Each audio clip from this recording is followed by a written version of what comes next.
What's up YouTube, Zero here, and today I have an amazing gun build for the MCW for those who are more objective type players in Call of Duty Modern Warfare 3. In this video, I'll go over the build of the MCW, and then I'll talk about the outside class that I also use as well to make this build great for those objective type players who want to capture domination zones, who want to capture hard points. This is also very good for close range maps as well. You can see I'm playing on Shipment. It is fantastic for maps like Shipment and Rio, some of the maps that are a little bit closer range, because you're going to be getting into a lot of gun battles and a lot of quick gun battles as well.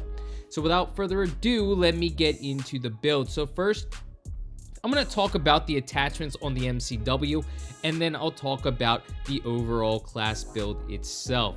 So first things first, you're going to need the Jack Raven kit conversion kit for the MCW. What this is going to do is it's going to make the MCW a little bit closer range of a gun. Now the MCW itself, typically without the conversion kit, is normally more for longer range gun battles. Its mobility isn't going to be there, but it can rip people's heads off with how good of recoil the gun has and how long of range it has. Now, again, the base gun, because it's lacking mobility, isn't going to be typically good for closer range gun battles. However, the Jack Raven kit, the conversion kit, makes it a lot better for those closer range gun battles, which is going to make it better for objective game modes and those closer range maps. Now, the next attachment I'm going to have is going to be a barrel. It's going to be the 16.5 MCW Cyclone long barrel. This is going to be absolutely fantastic for this build as well.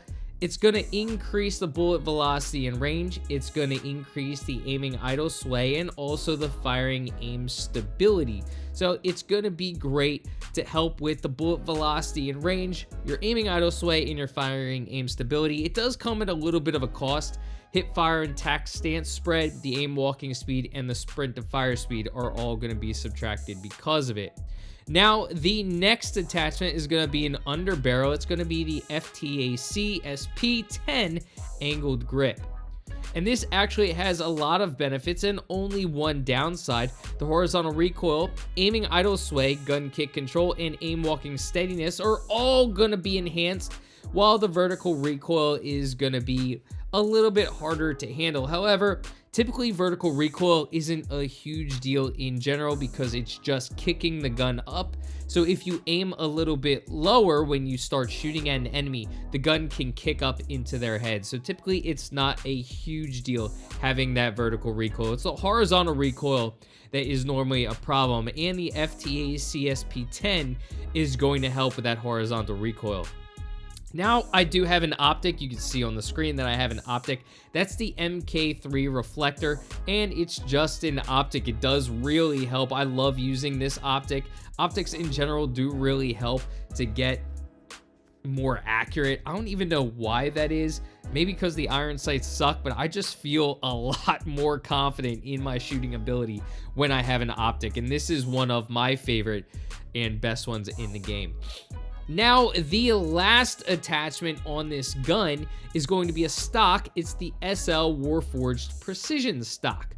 What this is going to do is it's really going to give more gun control. So the pros are the gun kick control and firing aim stability, and the cons are going to be the hip fire, tack stance spread, and sprint to fire speed. Again, what I've done a lot with this, of course, the conversion kit is making it a little bit more mobile gun. Some of the other attachments are really helping with the recoil. So while I am capturing a zone, if enemies come up, I already got the mobility from the conversion kit. So what I'm going to be doing is I'm making the gun more accurate. The gun is already insanely accurate, but because the conversion kit does take away from that a little bit, I'm just bringing it back to what the gun is good for and is great at in this game, and that's the recoil control. This build, I am insanely confident in going into one-on-one gun battles, and I'm also insanely confident taking on enemies at close range. It's extremely accurate, and I also feel confident taking enemies in a gun battle over longer ranges as well. And what's great for this is you can really move on those areas, such as the domination area, the hardpoint area. You have your increased mobility, and it's also extremely accurate for if an enemy's rushing you or if you see an enemy at longer range, so you can keep them from getting to you. Now, what I have on the rest of the kit is really focused on protecting yourself from what enemies already know. When you capture an area inside of Call of Duty, unfortunately, the game tells the enemy that you're capturing the area. Hey, you're capturing a domination area. Let's let the other team know that you're on that area. Hey, you're capturing a hard point. We're gonna let the enemy know that you're capturing a hard point. So unfortunately, the enemy is gonna know, if you are an objective player, that you're capturing an area. Needless to say, they're going to be utilizing what they have to try and get you off of that area, and that's going to come in the form of lethal grenades, and you're going to need to protect yourself from that. So I like utilizing the EOD padding, and what the EOD padding does, this is in your gear, what the EOD padding is going to do is going to reduce damage from non-kill streak explosives. So it's going to protect you from those Semtexes and those frags that people were tossing onto the area. I also, for the field upgrade, have a trophy system. So when you do have your trophy system, you're going to block from those tactical grenades and those explosive grenades, those lethal grenades that people are going to be lobbing onto the area. So trophy system and EOD padding are extremely important. What I also like on this build is having the demolition vest. I know a lot of people like the assassin vest, so enemies don't know where you're moving at on the map, but if you're capturing objectives, they're gonna know where you're at.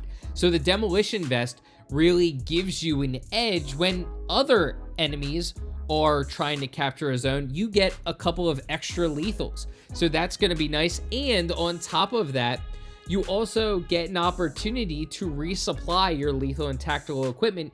With the demolition vest, they resupply every 25 seconds. So you not only get 2 times your lethal, but you also get your lethal and tactical back every 25 seconds. Now on this build, I prefer the stun and the frag grenade. You can cook frag grenades so enemies can't throw them back, which I do love. You also can utilize the stun grenade. I always go back and forth as to whether I like the stun or the flash better, but I found that stun is a little bit better for this type of gun because it's a little bit more mobile. You stun an enemy so they can't move as much. You can run up on them and kill them a little bit easier. The last two on this build for my gloves, I have the scavenger gloves. Of course, this is going to allow me to continue utilizing my gun. I get to resupply ammo from dead enemies, which is nice. I won't have to switch guns if I do go on a nice score streak or kill streak. And for boots, I have the Stalker boots, which is going to increase my strafe and aim down sight speed movement, which of course is nice. You're going to be aiming down a lot. You're going to be moving a lot, especially on those zones. So having that increased movement is extremely nice. Now, for your secondary, you can really choose whatever gun you want. I prefer a handgun because if you have to switch guns really quickly, then a handgun is going to be best. I use the Renetti, but you can use whichever handgun you prefer.